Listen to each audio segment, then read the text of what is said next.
What's up viewers, Eric from B-Side. Today we have here a 2015 Toyota 4Runner Limited, and we're going to be doing our very first Apple CarPlay and Android Auto install on this vehicle. It's an interface that works for both Android Auto and Apple CarPlay depending on what phone you have. Whatever you plug in there with the supply USB, it'll automatically detect your phone and it will show you either the Apple CarPlay or the Android Auto. Alright, before we go in the car, let me show you how everything is connected. As you can see here, there's going to be two boxes. One is for your Apple CarPlay, and this is for your Toyota interface. And you'll have all these harnesses associated with it. So we'll start off with the main harness here. And on the main harness, we'll connect this big harness here to the main interface. And then, if you look, there's also this connector that just has two wires on it, black and red. This connects to your Apple CarPlay interface.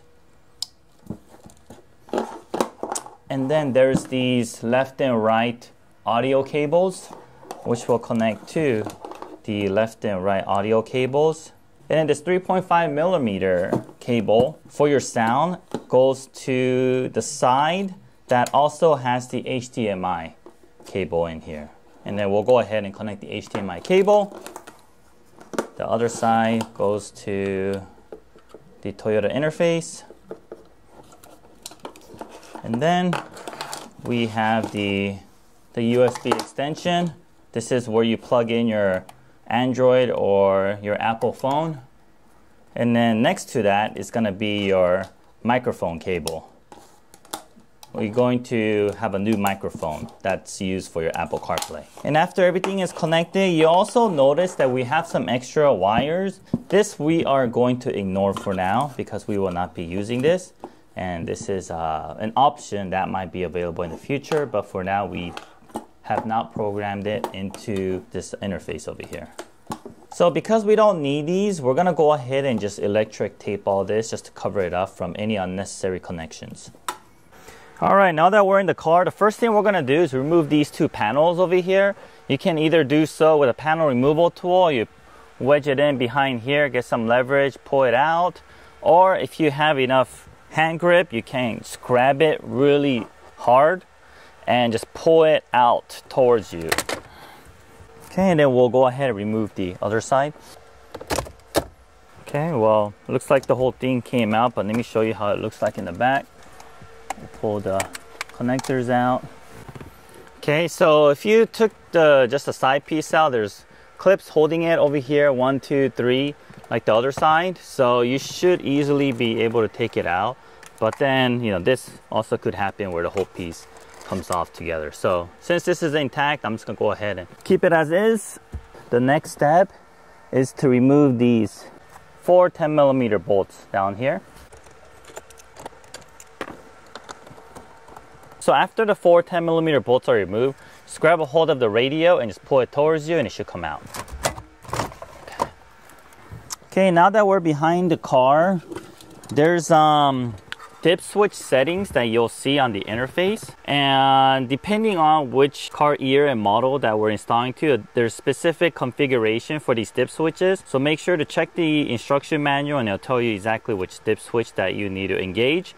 And if you don't see your car listed on there, email us and we'll give you the correct configuration. Alright, so let me go ahead and just plug everything back in. And once everything is plugged in, we are going to connect the connectors to behind the radio. Alright, so we'll start off with this connector back here.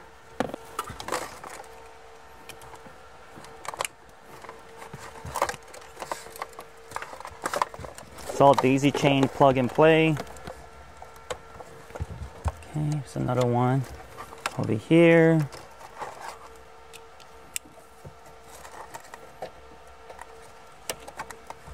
And the last connector up here. So just 3 connectors.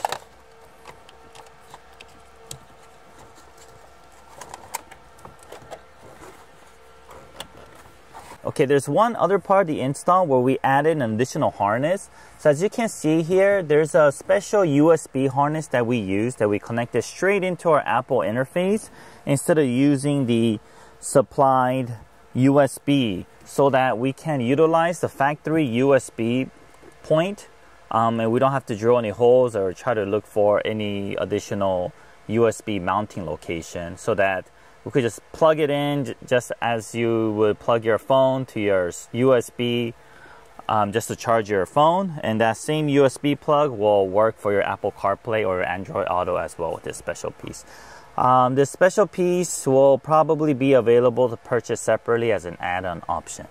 Okay, once all those connectors are connected, let's turn on the car and test and make sure everything is working. So before we go over to that side, we want to put into aux mode because all the sound from your Apple CarPlay is going to be coming through your aux. And once you do that, just double press on the power button to go to your Apple CarPlay. And how you know that it's working is it has a system ready sign right there. And once you have that, either plug in your iPhone or your Android phone into the USB, and then they'll tell you to unlock your phone to use Apple CarPlay. And once you unlock it, you can freely use the Apple CarPlay device on your phone. Alright guys, now that we confirmed that this Apple CarPlay device is working, we also played some music through it and it's coming out very nicely in our turn-by-turn direction, and everything is working as it should. So once we had confirmed that, let's go ahead and route the wires for the mic. We mounted the mic up here, just wedged it in up here between the headliner and the glass, and the wire is going to be routed through here, through the side panel over here, the A-pillar, and all the way down to the kick panel, and then back to behind the radio. And on top of that, we're going to find a good mounting location for these two adapters as well, and organize our wires a bit. So I'm going to go ahead and do that right now. Okay, to remove the A-pillar, you go ahead and just pop out this side SRS current airbag piece like that, and you'll find a 10mm bolt. Okay, after you remove that 10mm bolt, there should be some clips that are holding it in the back. Just gently remove it. Okay, when routing this microphone wire, make sure it doesn't go in front of this airbag, that you keep it behind. Might even be better to route it with the other factory wires, as you can see over here. Go ahead and use zip ties to fasten it to it. And then go ahead and just go through this route, run it through behind this weather rubber strip down on the side. Just make sure you tuck it in pretty nice and good.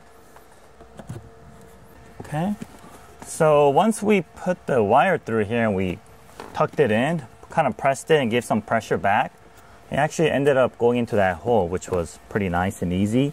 And once the wire is down here at the kick panel area, we're just gonna secure it down here a few more with some zip ties and then route it to behind the radio.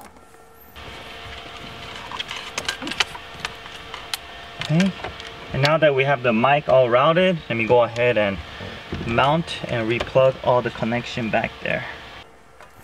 Okay, so these two interfaces, after you organize the wires, you'll find some room up here on the top right side. That's probably the best area to mount this. We got our mic wired, mic mounted, and we got our Apple CarPlay interface device installed. And now let's just go ahead and reverse order the factory panels back, and that will complete our installation. Alright guys, well, now that everything is back, that concludes our installation. If you want to see the demonstration of this, check out the other video of the link below. If you have any questions, please contact us at info@bsonicusa.com. And before you guys leave, don't forget to subscribe to our channel. Thank you.